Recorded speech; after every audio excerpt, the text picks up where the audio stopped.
She manipulated my grandmother into signing over $250, $0 in property and savings, then slept with my boss to hide her affair. Now she's claiming I rigged the estate settlement in court. I never thought I'd be the guy writing something like this, but here I am. Honestly, I still can't believe the mess I walked into. It all started with a gut feeling, you know. Like that little voice in your head that whispers, something's off, but you brush it aside because you don't want to believe it. Well, turns out that voice was right. The most unexpected thing. My wife, Lisa, who always played the perfect wife, was cheating on me, and not just with some guy from the bar. No, she had been sneaking around with my boss, Mark. And what's worse, she manipulated my grandmother into signing over $250,000 in property and savings, then slept with Mark to cover her tracks. It's like a soap opera, but this was real life. We'd been together for over 10 years. I thought we had a solid marriage, or at least I did until the signs started creeping in. Lisa had been acting strangely for a few months, secretive text messages, late nights, excuses about work that didn't quite add up. I noticed her phone buzzing constantly, even when she thought I wasn't looking. At first, I told myself she was just busy or stressed, but then I caught her in a lie. She said she was at a friend's house, but her phone showed she was messaging someone late into the night. When I looked over her shoulder, I saw a number I didn't recognize. She quickly swiped away the message, but I got a glimpse. It was from Mark, my boss, and it wasn't innocent. It was flirtatious, suggestive even. That was the moment I started digging. I didn't want to believe it, but I had to be sure. I started paying closer attention. I noticed her behavior changed, more defensive, more secretive. She'd get defensive if I asked about her phone, but I was persistent. One night I found her phone unlocked, and I saw messages from Mark that were more than just work talk. They were explicit. She was sleeping with him. I felt like I'd been punched in the stomach. I never thought Lisa would do something so low, especially with my boss. The betrayal cut deep. It wasn't just about the affair. It was about the lies, manipulation, and the way she was willing to ruin everything to keep her secret. But it didn't stop there. When I confronted her, Lisa, everything at first. She called me paranoid, said I was overreacting, that I was imagining things. She told me Mark was just a friend, that I was crazy for accusing her. But I had proof, screenshots, hotel receipts, and even some photos she'd taken with Mark that she forgot I saw. She tried to spin her lies, saying she was just lonely, that Mark was just a shoulder to cry on. But I knew better. She was lying through her teeth, and her bitchy attitude when confronted only made me more certain. She told me I was overreacting, that I didn't understand her, that I was controlling. Honestly, I was stunned. I'd been faithful and loyal, and here she was, trying to gaslight me into doubting my own judgment. The emotional hit hard. I felt anger, betrayal, sadness, and a crushing sense of helplessness. I loved her, or at least I thought I did, but now I was sure I even knew her. Every memory we shared seemed tainted. The worst part, she was trying to make me look like the bad guy, claiming I'd rigged the estate settlement, that I was jealous and paranoid. That's when I realized this wasn't just about an affair.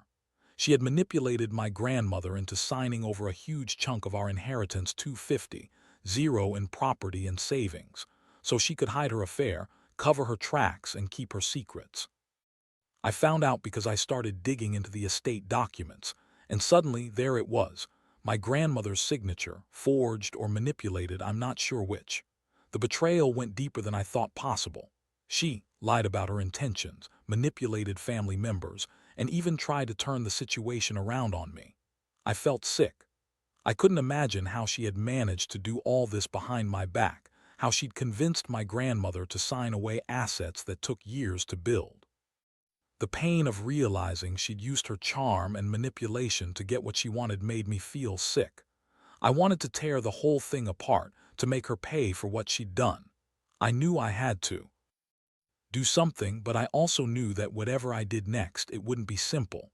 My whole world was crumbling around me, and I had to decide whether to fight for this marriage or walk away from the wreckage she created. After I uncovered everything, her affair, the estate manipulation, the lies, I felt like I was walking through a fog. I couldn't sleep, couldn't focus. Every time I closed my eyes, I saw her sneering, heard her lies, remembered the way she looked at Mark like he was some kind of prize she'd won. I was furious, but beneath that rage there was a deep ache of betrayal. How could she do this? Not just cheat, but lie, manipulate, and steal from my family. It felt like my entire life had been a lie, and I was just now waking up from a nightmare I didn't want to be in. I knew I had to confront her again, face her bitchy attitude head-on. The moment I told her I knew everything, her reaction was classic Lisa, defensive, dismissive, and full of lies. She spun it like I was crazy, accused me of spying, of invading her privacy. She claimed she loved me, that it was a mistake, that she didn't mean to hurt me. Yeah, right. She said she was just lonely, that Mark was just a confidant, and that I was paranoid because I didn't understand her. But I wasn't buying it anymore. I'd seen too much, heard too many lies. Her excuses sounded like the typical manipulation I'd read about, but this was real life. This was her trying to gaslight me into thinking I was the problem. The worst part. She kept insisting she didn't want to lose everything, that she loved me, and that she'd fix things. But I knew better. I wasn't naive anymore. I knew her game. She was a master manipulator, and she'd been playing me for months. I also discovered she'd been working on the estate documents behind my back, convincing my grandmother to sign over a massive chunk of our inheritance. The more I looked into it, the more I realized she'd used her charm to sway my grandmother, probably with guilt or outright lies. She told her she was worried about our financial future, that I was irresponsible, and somehow convinced her to sign over property and savings worth over $250, $0. That's a lot of money to just hand over because she said so. The shock hit me harder than anything else. My grandmother, who I'd always trusted implicitly, had been manipulated into signing those papers. I started digging into the estate, pulling records, talking to lawyers, trying to find out exactly what was done. The more I found out, the more furious I got. Lisa had lied her way into control, using her bitchy attitude and lies to make my grandmother believe she was doing what was best. But it wasn't about what was best. It was about her greed and her desire to hide her affair. I couldn't believe she'd stooped so low. And the fact that she'd slept with Mark, my boss, to cover her tracks, that was the final straw. I remembered the day I found the estate documents. I'd gone over to my grandmother's house to visit, and I happened to glance at some papers on her desk. There it was, her signature, forged or manipulated, I wasn't sure, but it was enough to make my blood boil. I felt like I'd been punched again, this time with the realization that she'd used her lies and manipulation to steal from my family, all to keep her affair hidden. I couldn't believe she thought she could get away with it, that she could keep lying and cheating without consequences. I started planning my next move. I knew I couldn't just confront her and expect her to come clean on her own. She was too good at spinning lies, too bitchy when cornered. I needed a plan, a way to expose her fully. I decided I'd gather all the evidence I could, texts, emails, legal documents, and then I'd confront her with everything. I also needed to figure out how to protect my grandmother and the estate from her grasp. This wasn't just about her cheating anymore. It was about her stealing, manipulating, and ruining lives for her own selfish gain. The emotional toll was massive. I felt betrayed, angry, and exhausted. I trusted her for so long, and now I saw her for what she really was, a manipulative, lying, cheating bitch who'd do anything to hide her secrets.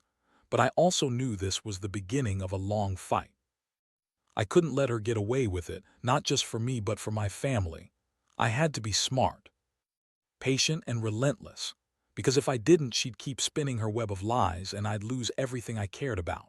So after I gathered enough evidence to make my blood boil, screenshots of her messages, photos of her with Mark, copies of the estate documents, I started planning my next move carefully. I knew confronting her blindly wouldn't work. Lisa was a bitch when cornered. She'd deny everything, turn it around, maybe even accuse me of being jealous or paranoid. No, I had to be strategic. I decided I'd wait until I had everything in place before making any accusations. I spent nights poring over the estate papers, talking to a lawyer I found through a friend's recommendation. The lawyer, Susan, was sharp and no nonsense. She listened carefully to everything I told her, and then explained the legal side of things. Apparently, my grandmother's signature had been forged or manipulated, probably with Lisa's help. The estate documents showed that Lisa had convinced my grandmother she was doing what was best for the family, but in reality, she was just trying to control the assets and hide her affair with Mark. The lawyer told me I had a good shot at contesting the estate, especially since I had evidence of manipulation and forgery. Meanwhile, Lisa kept up her act of denial, even trying to gaslight me into thinking I was overreacting. She told me I was insecure, that I didn't trust her, and that I was just jealous of her relationship with Mark. She threw around words like control freak and paranoid, trying to make me doubt myself. That bitch. Every time she did that, I felt my anger grow. But I also felt a strange sense of clarity. This wasn't just about her cheating. It was about her stealing from my family, lying, manipulating, and trying to spin the whole story in her favor. I decided I'd confront her with everything at once. I told her I knew about her affair, the estate manipulation, and her lies. I had her cornered now. I told her I had proof of everything, and I wasn't going to let her get away with it. Her bitchy smile faded for a moment, replaced with a flash of panic. She tried to deny, then spin it again, said I was just insecure, that Mark meant nothing, that I was overreacting because I was jealous. But I had her dead to rights. I pulled out the screenshots, the estate documents, the hotel receipts, and even the photos I'd taken of her with Mark. Her face twisted in anger and frustration as she realized she was caught. Her reaction was exactly what I expected. She started yelling, calling me paranoid, accusing me of spying on her.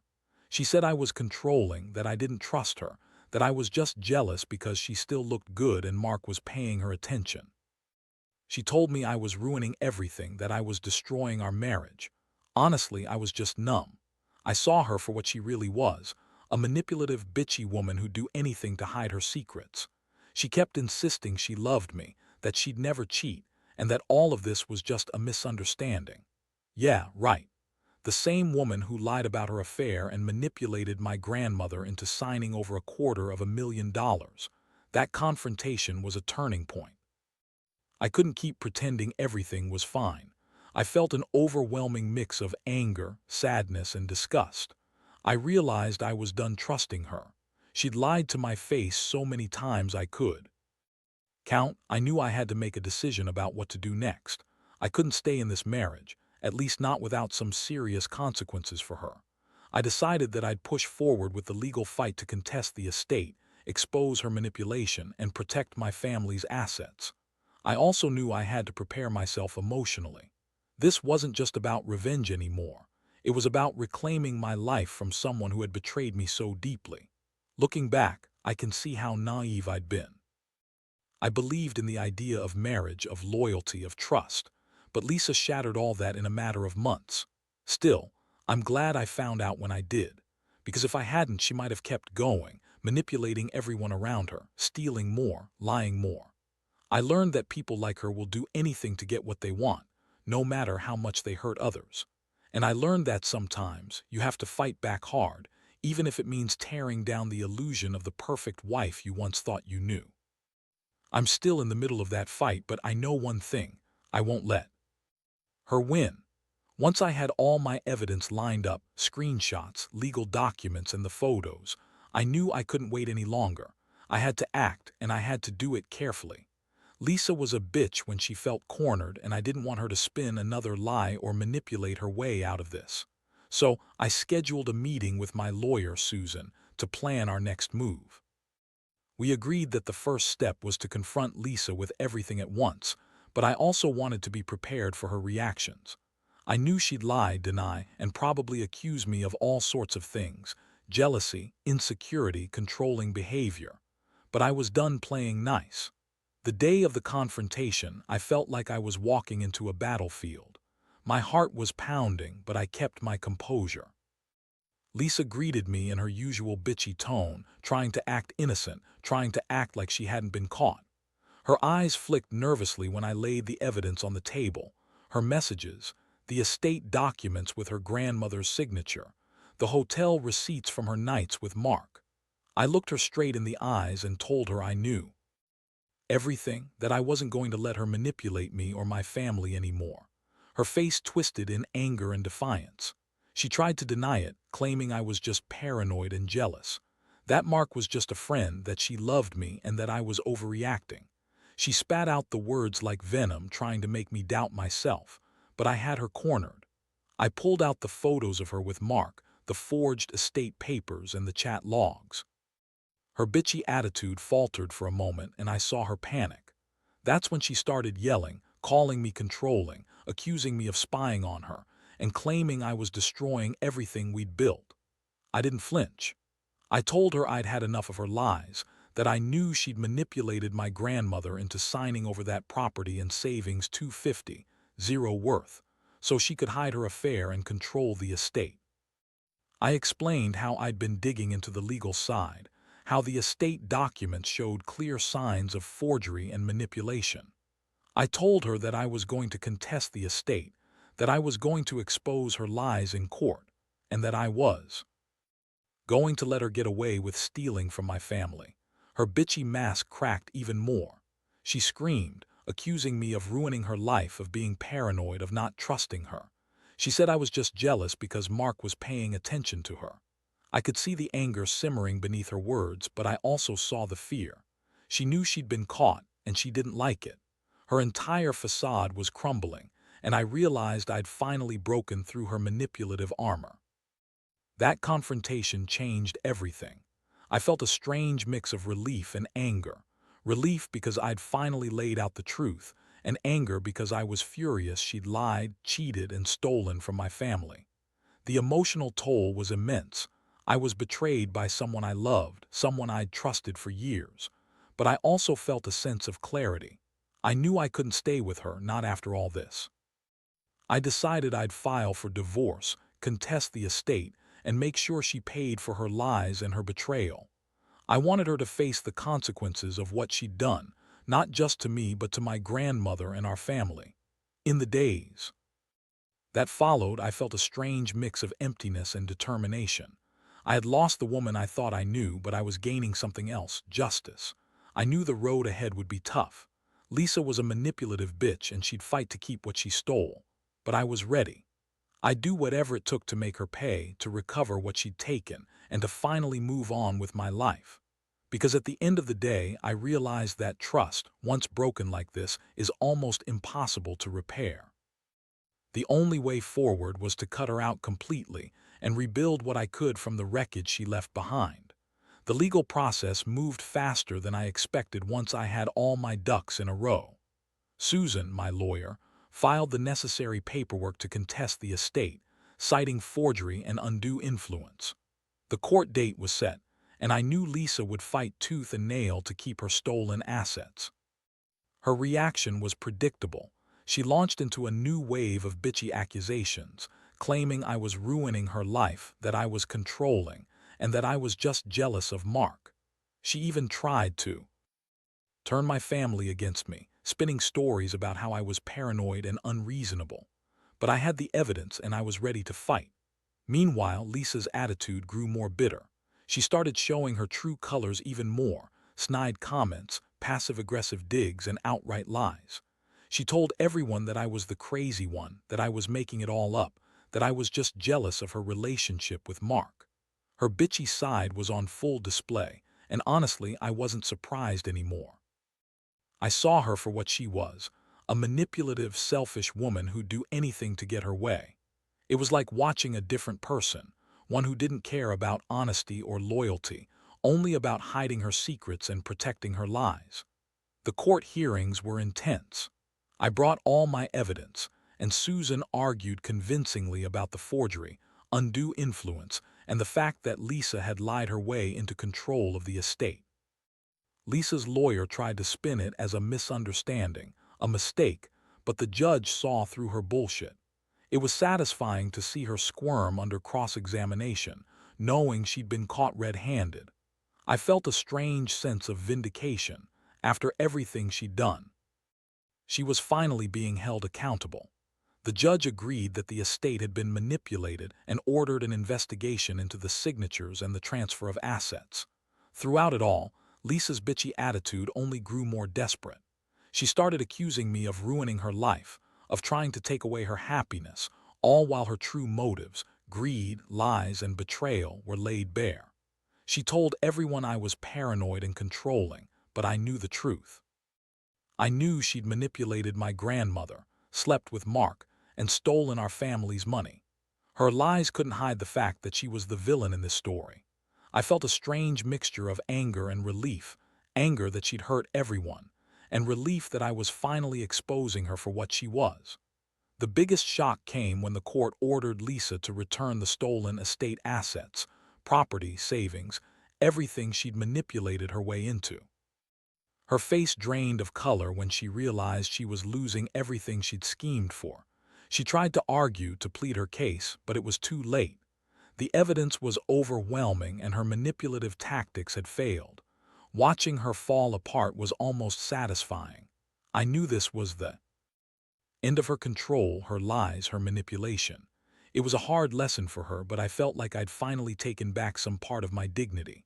In the aftermath, I started rebuilding my life. I moved out, filed for divorce, and focused on healing. I still felt the sting of betrayal, how someone I loved could be so ruthless, but I also felt stronger. I learned that trust is fragile and that some people will do anything to get what they want. I also learned that justice, even slow and painful, can prevail if you're willing to fight for it. I don't know what the future holds, but I do know I'll never let someone manipulate, cheat, or steal from me again. That's a lesson I won't forget. And honestly, I'm glad I stood my ground because I finally feel like I'm reclaiming my life from the chaos she brought into it. Looking back now, I realize how much I was by her bitchy manipulations and lies. I thought I knew Lisa, thought we had a good life. But she turned out to be someone completely different, someone capable of lying, cheating, and stealing right under my nose. The worst part is knowing she used her charm and her lies to manipulate my grandmother into signing away $250,000, all while sleeping with my boss to cover her tracks. That level of betrayal cuts deeper than I ever imagined. The court case was a brutal eye-opener. Watching her squirm under the weight of the evidence, hearing the judge question her lies, was strangely satisfying. She thought she could get away with everything, her affair, her manipulation, her theft. But she was wrong.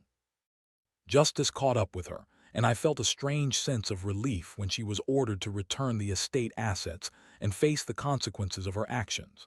Seeing her lose everything she thought she could hide behind her bitchy attitude was a bitter but necessary victory. The aftermath was tough. I had to pick up the pieces of my shattered trust and figure out how to move forward. I filed for divorce, moved out of the house, and started the slow process of healing. It's been a rough ride, but I've learned so much about people. How some will do anything for money, how manipulation can hide behind a pretty face, and how important it is to pay attention to the signs. I also learned that sometimes the best revenge is simply walking away and rebuilding your life on your own terms. Now I focus on my own well-being. I've cut her out completely, blocked her from my life, and I refuse to let her poison my mind with her lies anymore. I've started therapy, reconnected with friends, and even found a new job. It's not easy, but it's better than staying in that toxic mess. I want to be clear for anyone reading this: trust is fragile and it's worth protecting. If you see the signs of manipulation or betrayal, don't ignore them, because once someone like Lisa manipulates your trust, it's a long road back. I've come to accept that some people will do whatever it takes to get what they want, no matter how much they hurt others. But I also know I'm stronger than I thought. I fought for my family's assets, my dignity, and myself. And I won. Not just in court, but in reclaiming my life from the chaos she brought into it. I hope anyone reading this who's going through something similar takes away that you're not alone, and that there is a way out even if it's hard. The truth always has a way of coming to light, and in the end, integrity and honesty are what truly matter. I'm finally at peace and I'm finally free.